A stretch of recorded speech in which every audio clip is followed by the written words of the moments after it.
तो करते हैं आज का टॉपिक क्लास 7 चैप्टर 3 विद्युत, उनके परिपथ और उनके अवयव। ठीक है, देखिए पहले प्रश्न में क्या गया है, इसने सही कथन नहीं पूछा आपसे, क्या पूछा है, गलत कथन चुनिए। तो इसका गलत कथन कौन सा है जी, स्विच विद्युत धारा का स्रोत होता है, यही गलत कथन है, पहले वाला है। ठीक है, स्विच परिपथ को पूरा करने का सहायता करता है, ये भी ठीक है, ये भी ठीक है, ये भी ठीक है, पहले वाला गलत है, क्योंकि विद्युत धारा का स्रोत विद्युत शेल होता है, स्विच नहीं। अब दूसरा देखिए, इसमें चित्र दे रखा है आपकी बुक में 3.16, उसको आपको देखना है। फिर क्या है कि ए बी के बीच कौन सा पदार्थ जोड़ने में बल्ब नहीं जलेगा। आपका बल्ब नहीं जलेगा कौन सा जी, अगर इसके बीच प्लास्टिक, रबड़ या लकड़ी का कांच जैसे कोई कुचालक पदार्थ लगा दिए जाएं तो बल्ब नहीं जलेगा। कुचालक पदार्थ विद्युत धारा को प्रभावित नहीं होने देते, अर्थात उसके करंट को गुजरने नहीं देते। जब तक करंट नहीं गुजरेगा बल्ब नहीं जलेगा। अगला फोटो देखिए, पिक्चर देखिए, चित्र 3.17। ठीक है, इसमें एक बल्ब का फिलामेंट टूट जाए, ठीक है, दो तार हैं, उसके फिलामेंट टूट जाए, तो क्या क्या दूसरा बल्ब जलेगा? नहीं, दूसरा बल्ब भी नहीं जलेगा। फिलामेंट टूटने से परिपथ अर्थात करंट जाने का रास्ता टूट जाता है, इसलिए विद्युत प्रभावित नहीं हो पाती, तो वो नहीं जलेगा। अब तीसरा देखिए, एक विद्यार्थी परिपथ बनाते समय जोड़ने वाले तारों की प्लास्टिक परत हटाना भूल गया।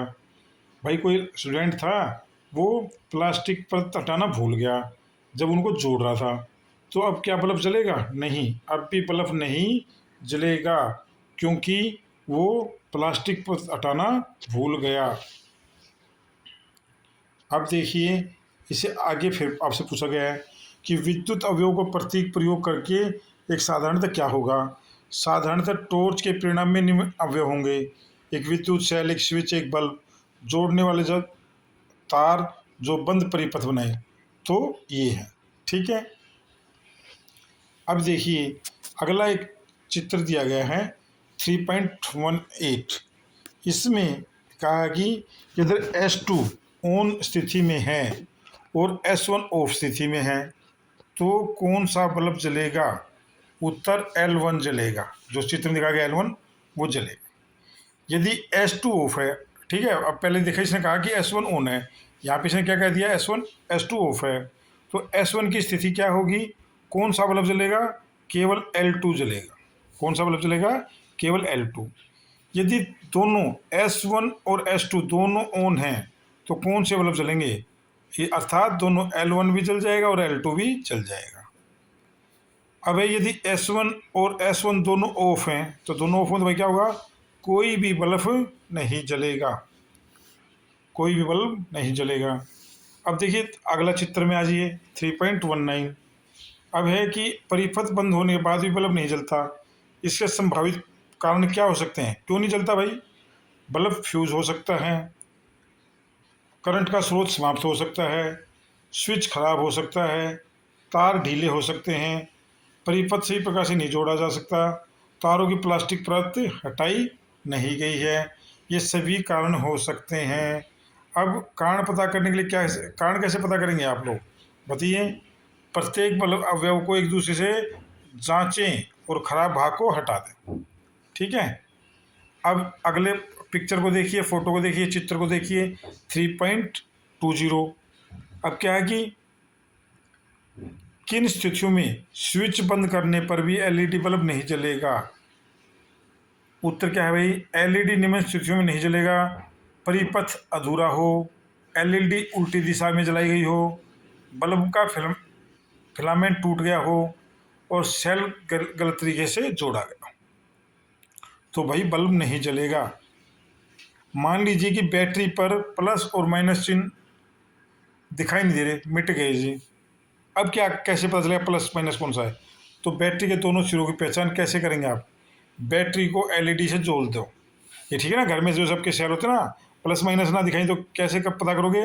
बैटरी को एलईडी से जोड़ दीजिए, यदि एलईडी जलती है तो लंबी तार से जुड़ा सिरा प्लस वाला होगा, लंबी तार वाला, और दूसरा सिरा वो होगा, और नहीं जल रहा है तो उनका उल्टा कर दीजिए। आपको ए बी सी डी और एफ नाम वाले 6 सेल दिए गए हैं, 6 सेल। पता कैसे लगाएंगे भाई? गतिविधि बनाओ कोई भी कि कौन सा सेल कार्य कर रहा कौन सा नहीं। आवश्यक सामग्री लिखिए, क्या क्या उसमें आवश्यक सामग्री चाहिए कि आपको। बल्ब चलेगा, जोड़ने वाले तार चाहिए, स्विच चाहिए। प्रक्रिया क्या आप कैसे करेंगे, प्रक्रिया लिखिए। उत्तर देखिए, बल्ब और तारों की सहायता से एक साधारण करंट का सिस्टम बनाइए, परिपथ बनाइए। एक एक करके प्रत्येक सेल को परिपथ से जोड़िए, एक एक करके जोड़ दो भाई। अब देखिए बल्ब जलता है कि नहीं जलता है, ये आपकी कार्य हो जाएगी। निष्कर्ष क्या निकलेगा, गतिविधि की कार्रवाई क्या होगी? जो सेल बल्ब को जानता है वे कार्यशील हैं, बाकी कार्य नहीं कर रहे हैं, अर्थात बाकी कार्य नहीं कर रहे। अब देखिए तान्या है यहाँ पे, तान्या ने 3.1 में परिपथ बनाया है, ठीक है। तो इसमें कैसे करेंगे आप?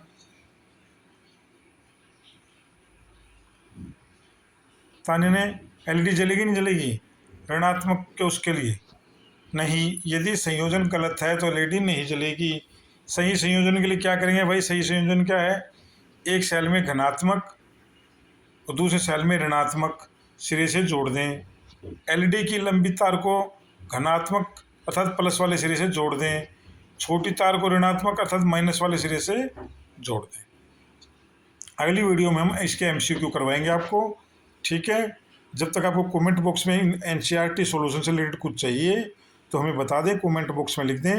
आपको वीडियो कैसी लगी और चैनल को सब्सक्राइब कर दें। Thank you.